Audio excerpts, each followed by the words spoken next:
concevoir des ouvrages en menuiserie dans l'environnement SketchUp et pour utiliser nos plugins BLB Bois, il est impératif, nous l'avons vu, d'adopter 3 bonnes pratiques. Les 2 premières bonnes pratiques, qui concernent l'utilisation des unités d'une part, la conception par composant d'autre part, font l'objet d'une vidéo spécifique. Voyons à présent la 3e bonne pratique qui concerne les matériaux. Pourquoi, me direz-vous, utiliser des matériaux dans l'environnement SketchUp? Pour un certain nombre de raisons, je vais vous en citer 2. La première raison, c'est sur cet ensemble menuisé de portes coulissantes de placards, nous utilisons 2 matériaux.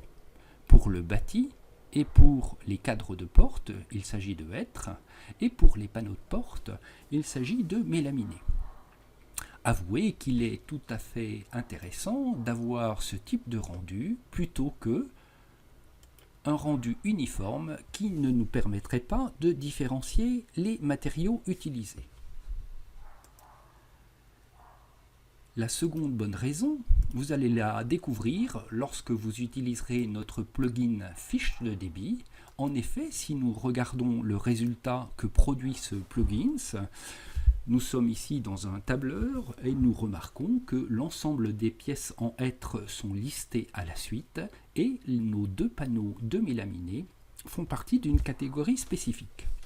Il sera donc très facile dans votre tableur préféré de calculer le volume de bois massif dont vous avez besoin ou la surface de panneau qu'il vous faudra acquérir. Pour ces 2 bonnes raisons donc, nous vous invitons vivement à utiliser les matériaux dans l'environnement SketchUp.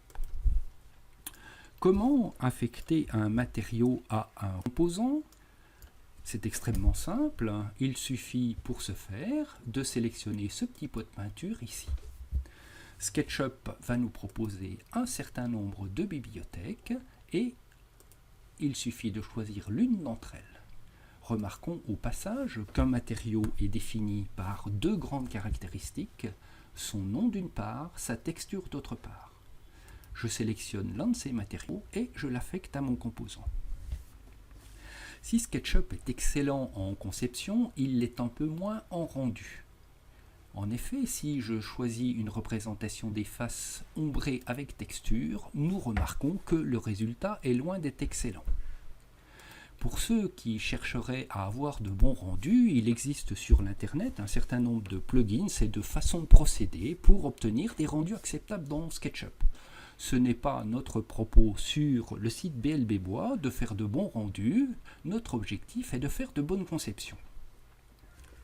Habituellement, en menuiserie, nous utilisons 5, 6, 10 sortes d'essence, 12 ou 15 au maximum. C'est la raison pour laquelle nous avons créé une bibliothèque de bois, BLB Bois.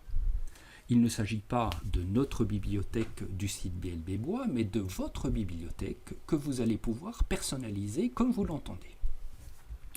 Cette bibliothèque comporte à présent 4 éléments, mais il est extrêmement facile d'en ajouter un ou d'en supprimer un. Ajoutons d'abord un élément en cliquant sur ce petit plus ici. Il suffit de donner, comme nous l'avons vu, un nom au matériau et de choisir une icône. Pour ce faire, j'ai choisi sur l'internet une représentation du pain, une petite vignette que j'ai collée dans mon répertoire BLB Bois. Au passage, notons que ce répertoire est dans le répertoire Google SketchUp 8, dans le sous-répertoire Materials, et donc je retrouve mon répertoire BLB Bois. Je choisis donc cette vignette et je fais OK. Mon nouveau matériau est apparu dans les matériaux utilisés dans notre modèle. J'utilise en effet pour mon cadre du hêtre et du mélaminé. Je viens de rajouter un matériau de bois sol foncé et je viens de rajouter mon pain.